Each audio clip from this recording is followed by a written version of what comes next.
The Lord be with you. And with your spirit. A reading from the Holy Gospel according to Matthew. Glory to you, O Lord.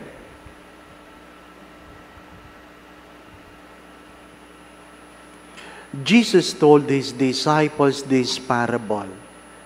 The kingdom of heaven is like a landowner who went out at dawn to hire laborers for his vineyard.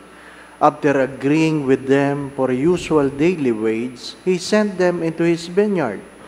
Going out about 9 o'clock, he saw others standing idle in the marketplace, and he said to them, "You too go into my vineyard, and I will give you what is just."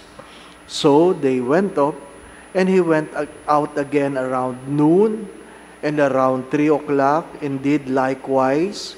Going out about 5 o'clock, he found others standing around and said to them, "Why do you stand here idle all day?" They answered, "Because no one has hired us." He said to them, "You too go into my vineyard." When it was evening, the owner of the vineyard said to his foreman, "Summon the laborers and give them their pay, beginning with the last, ending with the first." When those who had started about 5 o'clock came, each received the usual daily wage. So when the first came, they thought that they would receive more, but each of them also got the usual wage.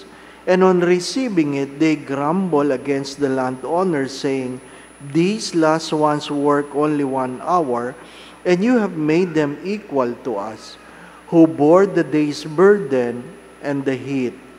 He said to one of them in reply, "My friend, I am not cheating you. Did you not agree with me for the usual daily wage? Take what is yours and go. What if I wish to give this last one the same as you? Or am I not free to do as I wish with my own money? Are you envious because I am generous? Thus the last will be first, and the first will be last."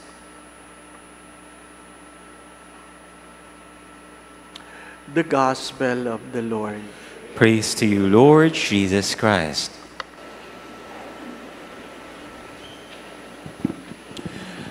In one of our pilgrimages, the driver made a wrong turn.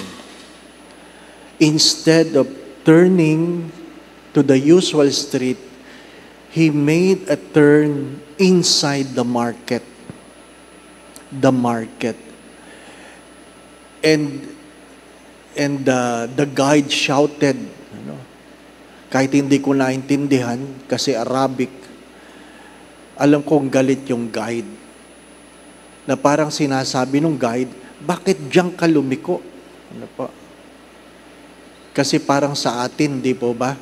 Pag may turista, dinadaan mo lang sa magandang lugar. Kaya nga yung mga squatter, tinakpan. Ano po? At nung dumating nga ang Santo Papa, kinolekta nila lahat ng pulubi. Para walang makitang pulubi ang Santo Papa.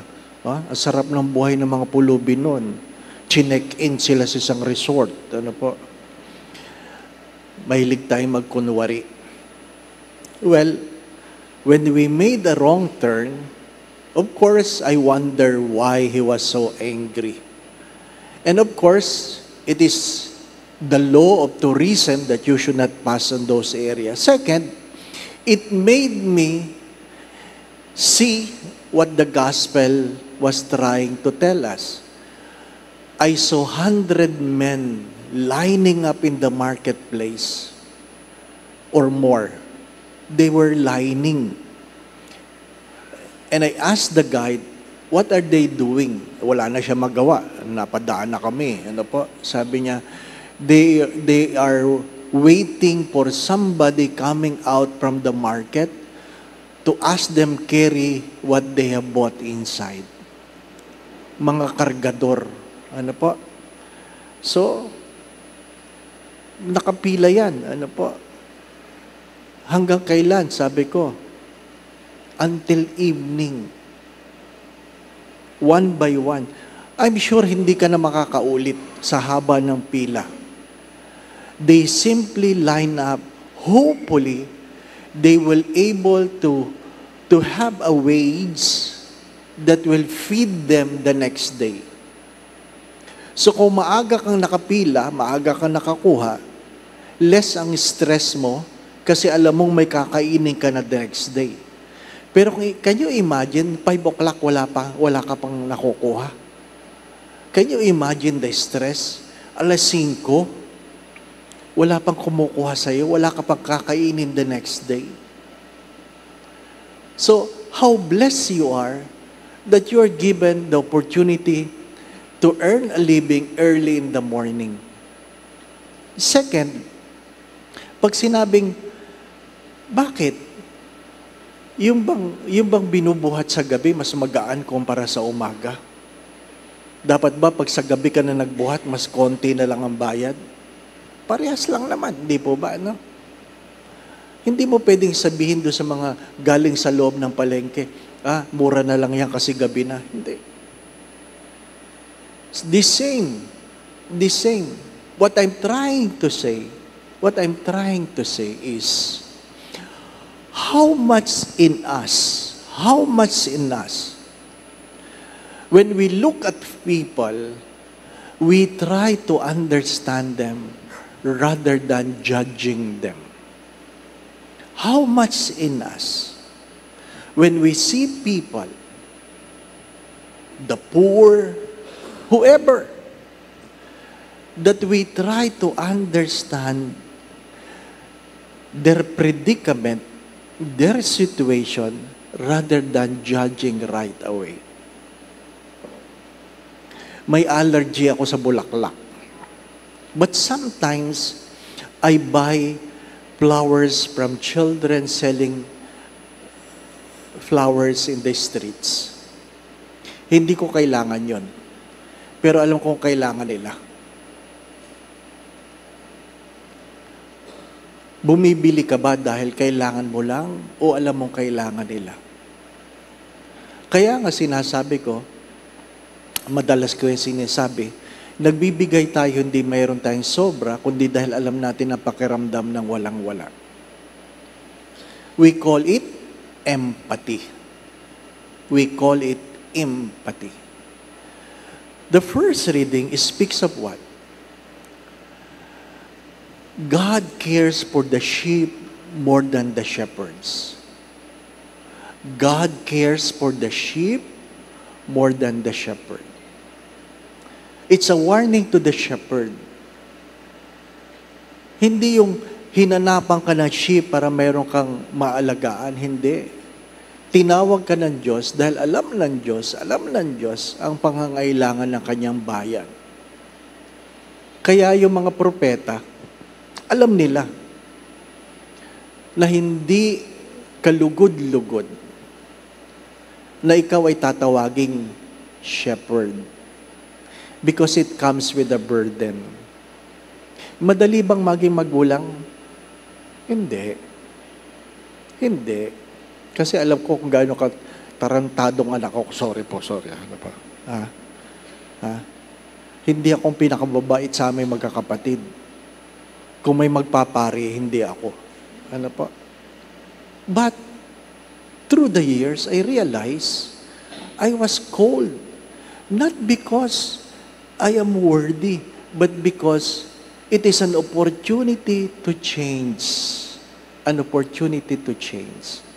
What I'm trying to say, St. Pius X said this, the surest and easiest way to heaven is to receive Holy Communion. Why? As I've said last Sunday, that we may become what we eat. We receive communion not because we are worthy. Remember that. We are invited in the Eucharist not because we are worthy, not because we are good, but God believes we can be good. Remember that. We are here not because we are better than others. We are here because whether you like it or not,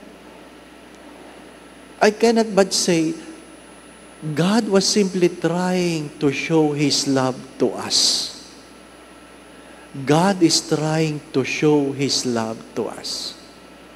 So when you receive communion, never entertain the thought that you are better than others. God simply wants you to be better. Ano sabi ko ng linggo? When you receive it, you pray that I may become what I receive. The second word that perhaps Pope Pius X have shared to the world, sabi niya, the best prayer is to pray the Holy Rosary. To pray the Holy Rosary. To meditate on the mysteries. Take note, to meditate on the mysteries. The Hail Mary is just the mantra to help you contemplate and meditate on the mystery. What does it really mean? What does it really mean when God has been resurrected? What does it really mean? What does it really mean to you when God has ascended into heaven? What does it really mean, the gift of the Holy Spirit? Sometimes we focus so much on the Hail Mary that we forget to contemplate. Ano sabi sa Rosario? That we may become. Yun ang prayer sa huli, hindi po ba? That we may become what we are contemplating. My dear friends, again, if you are in a better position, don't try to look down. Stop or don't try to humiliate people. If you have more, then God was simply telling you, you have more opportunities. Di po ba, no? Tumingala ka naman sa Diyos, paminsan-minsan. Ano po? Sabi nung linggo, alam mo, Father, pag dinadasal ko ang Our Father, tumitingala ako eh. Ngayon ko lang nalaman, mayroon na palang bago sa kisame. Akala ko lumalim ang kanyang reflection. Mayroon na pala mga... maganda rin yung pamisa-misa, tumitingala ka, hindi pa ba? Ano? Hindi yung minamaliit mo ngayong kapwa. How blessed you are. How blessed you are. We can easily complain because we always look on something we do not have. Be grateful with what you have. Amen. I assure you, my dear friends, whatever problem you are having today, still you are more blessed than many. Keep that in mind. Whatever problems you have today, you are still blessed compared to many. Be grateful. The Lord be with you. And with your spirit. And may Almighty God bless you and your family, the Father, the Son, and the Holy Spirit. Amen. We go in peace to love and serve the Lord. Thanks be to God.